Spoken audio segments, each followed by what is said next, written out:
You're listening to the Love Over Addiction podcast.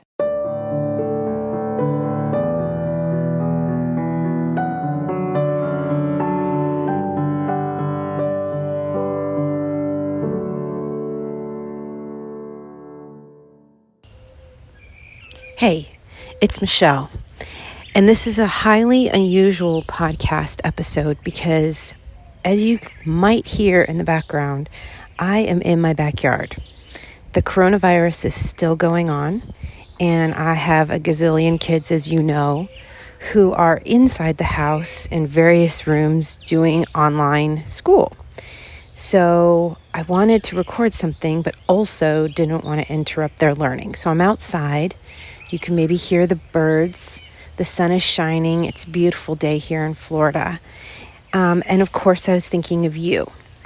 So there's no script. There's no agenda here other than the fact that I want to talk to you today about why you are having problems leaving an unhealthy relationship.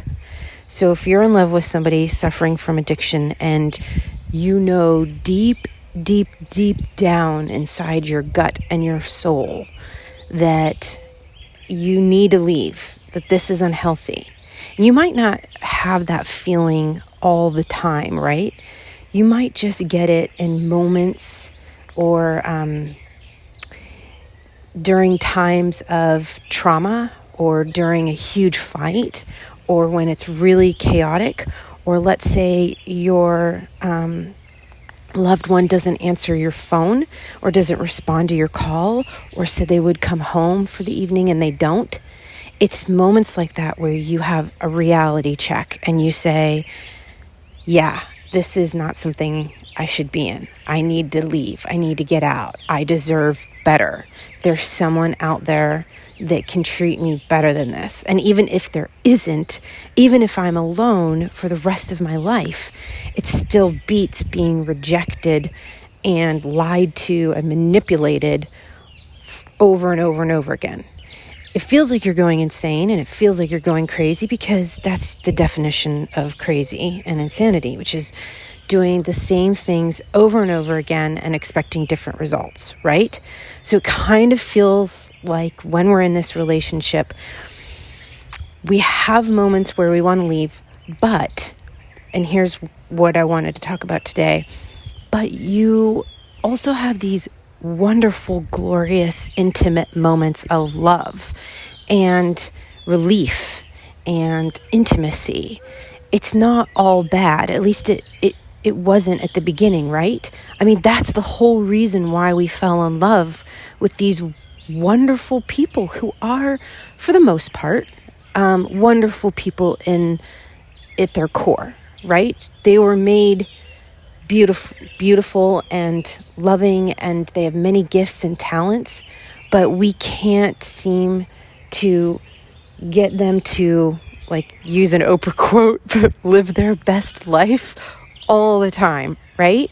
And the longer the addiction goes on, the more, the less and less you see of that beautiful, wonderfully made person. So you hang on harder for hope. Your grip gets firmer and tighter, and you pray and wish that these moments of goodness come more frequently, although usually they don't. And so why? Haven't you ever asked yourself the question of, why am I still in this relationship that's hurting me so much? Why do I decide to stay? Why don't I have the courage to walk out the door once and for all? Why don't I follow through with that appointment with the lawyer or the conversation that I'm going to leave and really mean it? Not just threaten, but really, really mean it.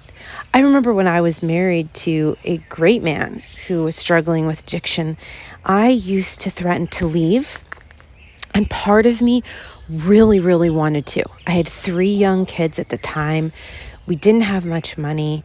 I didn't have any friends because most of, if you have friends, you have to let them in on what's going on in your life, and I was too embarrassed to let anyone know that I was allowing this type of behavior to go on in my home, particularly with 3 kids. Oh, sorry, I think you're going to hear a lawnmower. But you know what? This is as real as it gets. So I'm so sorry, guys. I'm doing the best I can. I wanted to give you something to listen to this week. So please excuse the lack of perfection here. But so I was in this conundrum. I was in this constant state of, should I leave or should I go? And I think there was something alive inside of me, a hope that believed that I could do better and that my kids deserved a present father that came home when he said he would come home, right? And not stop off at the bar, or that would show up for the soccer practice consistently, and even like be the husband that would remember to pack the snacks. Or I deserved a man that would lay next to me at night sober and look across the bed at me with his eyes and tell me he loves me and tell me there's nobody else in the world he'd rather be with. And I deserved to actually believe that. I wanted to feel like I deserved to trust somebody. I'm so tired and exhausted of feeling like I couldn't trust anyone. I couldn't let my guard down. I couldn't relax. I couldn't lean into this relationship and this marriage. I felt torn between always having one foot out the door and one foot in the marriage. So I would threaten to leave. But really, I was full of poo. Sorry, I was about to swear there. I was full of it. I was full of crap. Because here's the deal.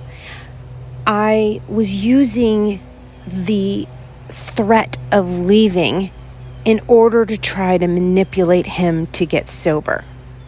Because I believed that if he loved me enough, he would change. I mean, I married him. I agreed to put the ring on. I said yes, knowing that there was a probability of an issue of drugs and alcohol. But I thought I tricked myself into thinking that love wins, love conquers all. And those kinds of expressions honestly drive me nuts when I hear them or read them, because you and I know we love the heck out of that partner, but it's not helping them get sober. Our love is not winning. Our love is not conquering everything. Love, sometimes, guys, it's not enough. It's not enough to love them in order for them to get sober. Sometimes we can actually even love somebody to death, meaning we can enable them and deny them and cover up for them and lie for them, all the while slowly hurting them, right? And I know that sentence is very hard to read because I've heard you guys or listen to or hear me say. So I'm not saying that you are potentially responsible for the demise of your partner when I say you're loving them to death. I'm not saying that. But I am saying I need you to take inventory and take a look at the belief, perhaps the false belief, that you think that your love is enough to help them get sober for good. Because it's not at all. The only way that they are actually going to get sober for good is when they learn to love themselves. That's the very first step. When they actually learn to give themselves permission to forgive their past, whatever lies in the past, and move forward with a far more accepting, loving attitude for themselves. And then, and only then, can the chance of real sobriety happen. And you can't control that. There's nothing you can do to expedite that process. And some people never do, right? Some people don't ever get the beautiful opportunity to fall in love with themselves. And so therefore they don't ever enter into long-term recovery. So going back to what I was saying about me being incredibly manipulative, trying to bribe my husband into getting sober, I would threaten to leave. I'd grab my keys and my purse and I'd head out the door, and I'd get in the car in my slippers and pajamas, usually late at night, because that's when, at the beginning of our relationship, all the drinking happened. And I drive my Volvo with usually my baby in the back seat and a car seat around the neighborhood in the dark and not have anywhere to go. I mean, I didn't have a bag packed. I didn't have a toothbrush. I didn't even have a diapers for my child. And of course, he was probably in the house going, Michelle, like, you're not leaving. You're going to have to come back. So I might as well just keep drinking. And like, honest to God, I would say 9 times out of 10, I walked in the door thinking, okay, I scared him. I did it. I taught him a lesson that we really could leave one day. One day we're never going to come back. And I'd walk into the house and there he would be, happy as a clam with his gazillionth beer, watching TV or sports, or sometimes even passed out, frankly, not showing an ounce of concern that I had just driven around the neighborhood for an hour with his child. The only person I was fooling about leaving was myself. I didn't fool him. He knew where he had my number. I mean, you guys, there's only so many times we can try and manipulate and trick our loved ones until they actually catch on to our games. They're quite smart because they manipulate and trick too. So they get on. They know. They become aware. They're smart, and they can tell when we're bluffing. So I was so frustrated every time I came back into the house because I would set my bag down, I put the baby to sleep, and I would hate myself, absolutely hate myself, because I would think to myself, why? Why can't I just freaking leave? Why do I have to keep pulling into the garage and parking my car, knowing that I don't have the guts or courage to walk out of this really unhealthy relationship? I thought about all my old friends that I had or my family members and thinking they're not driving around the neighborhoods on Friday or Saturday nights thinking about, scaring their husbands into getting sober. They're not struggling with this. I knew that this was not normal. So if it's so unnormal and it hurts so bad and it's so unhealthy, why am I still here? Why am I still putting up with this? I mean, let's face it, guys. We are smart people, right? Like, we're smart. We most of us have careers or could have careers. Most of us have graduated high school. We're intelligent human beings. We are capable of living our own lives. We are independent. So why is it so difficult for us to leave? We're not dumb. So that was the question that I struggled with. And you guys, I struggled with it for 10 years. For 10 years. And every time, without a shadow of a doubt, when I came back and I submitted to staying with him after threatening to leave, I shamed myself.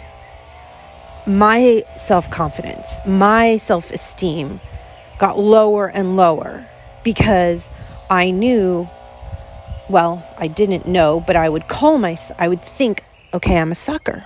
I'm just a sucker. I'm just a weak little girl who doesn't stand for anything and who is stuck in this relationship. And it wasn't until the 10th year that I actually figured it out. And this is what I'm going to tell you.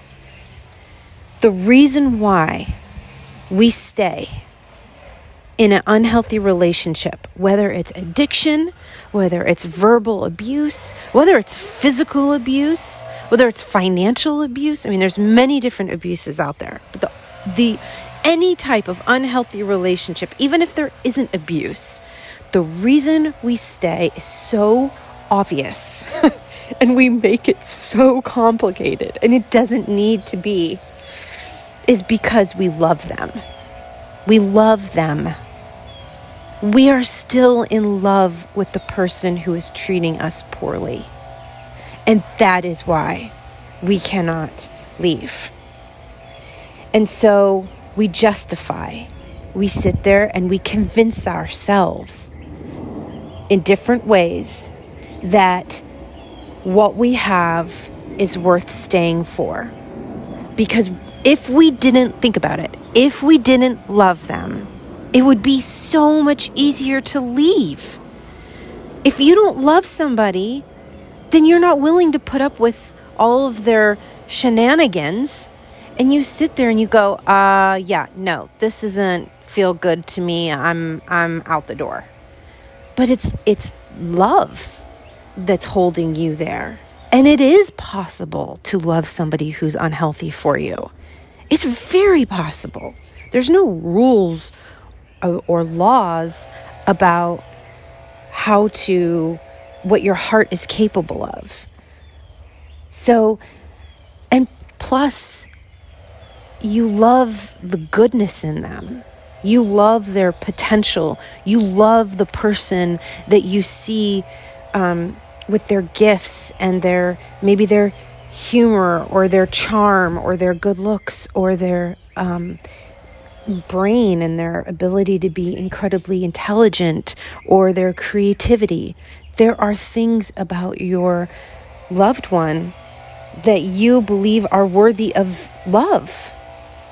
So love is actually what's keeping you here in this unhealthy relationship. And that is nothing to beat yourself up over. That is nothing for you to feel ashamed about. But here's the key. Can you leave somebody and still be in love with them, knowing that you have to leave because leaving is the right thing to do? And the answer to that, of course, is yes, you can.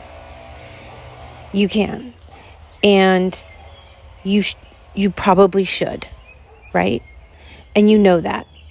So how do you leave somebody you love?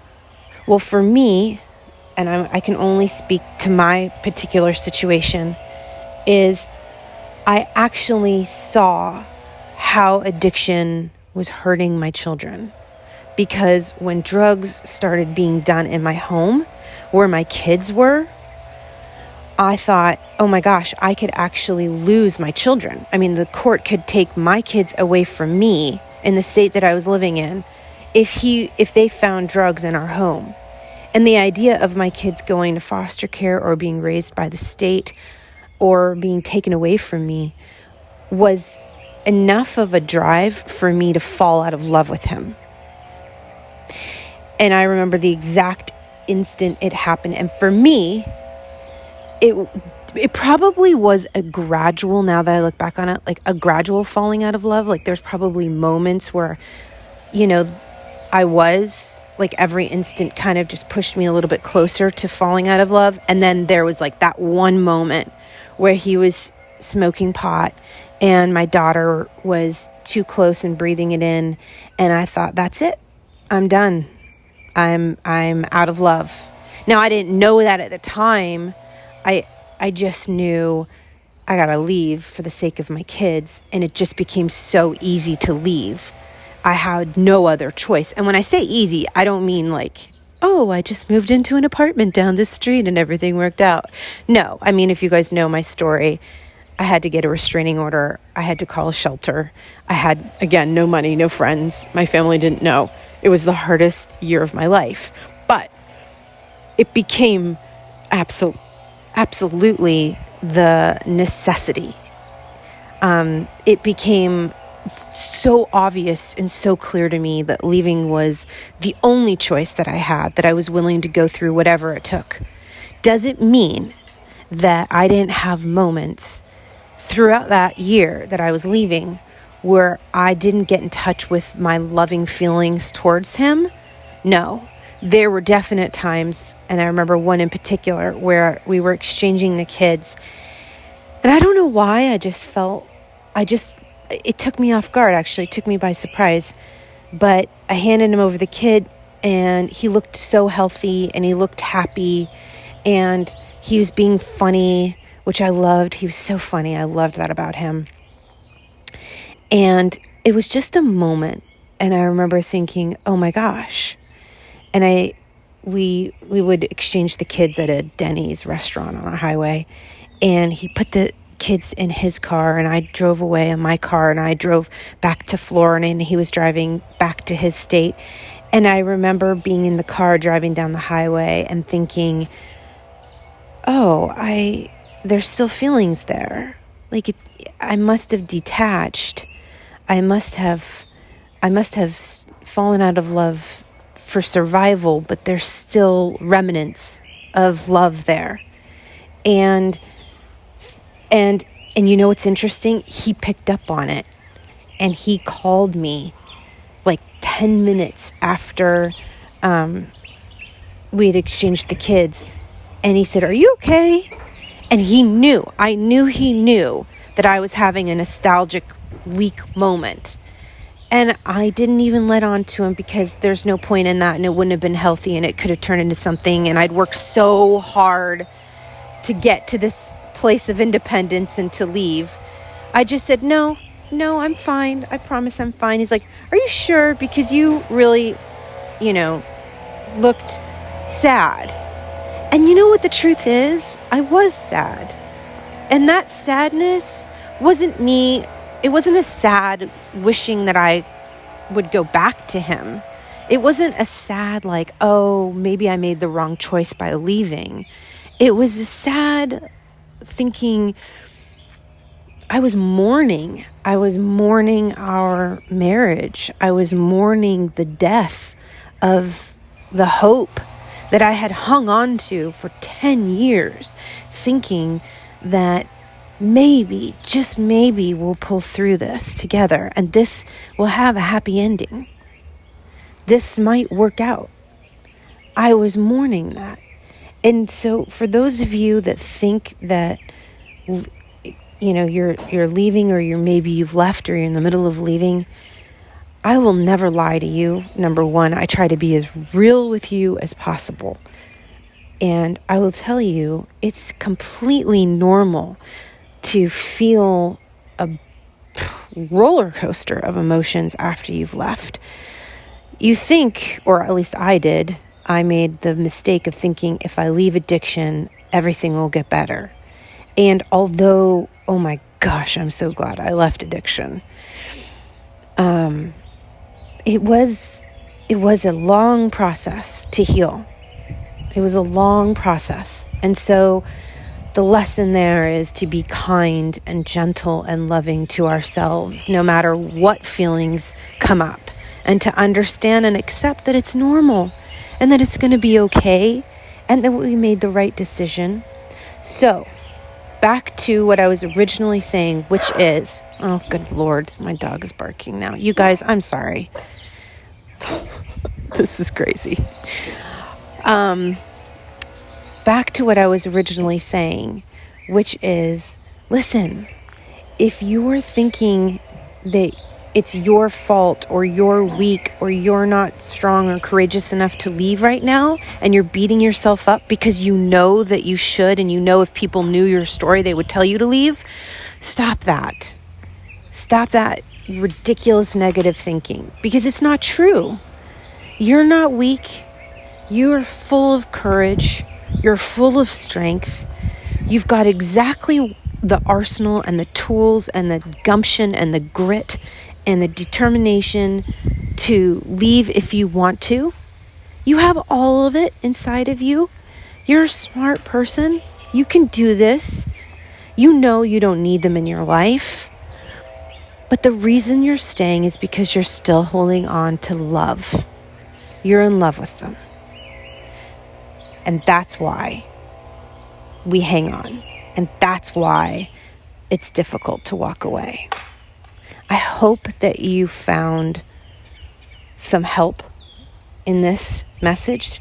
And most of all, I hope that you don't find judgment. I hope that you don't think that I'm coming from the perspective of me telling you that you need to leave.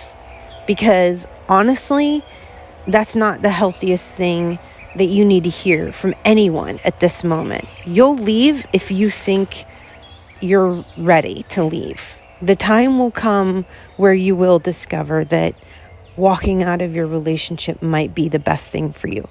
Or maybe they will get sober and you will have that happy ending. Unlike me, it is very possible. So instead of beating yourself up over whether you should leave or stay, let's just reserve the judgment. Remember that we're staying today, but that we reserve the right to change our mind tomorrow. Okay, guys, I love you. Stay strong during this crazy time in our world. Take care.